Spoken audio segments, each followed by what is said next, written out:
Alright. Hey, what's going on? This is Gerald Williams. You know, like I always say, be addicted to excellence. Today is day 17. I mean, we close to the end, but I want to talk to you about something. I need you to keep believing in yourself. Even if nobody else believes in you, you believe in yourself. I'm going to tell you a quick story about this guy named Les Brown. Listen.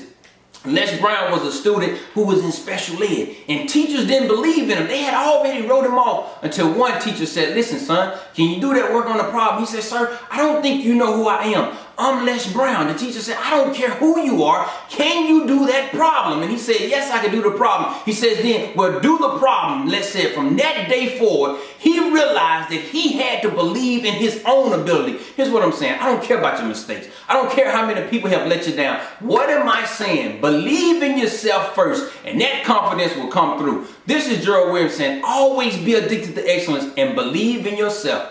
I'm out.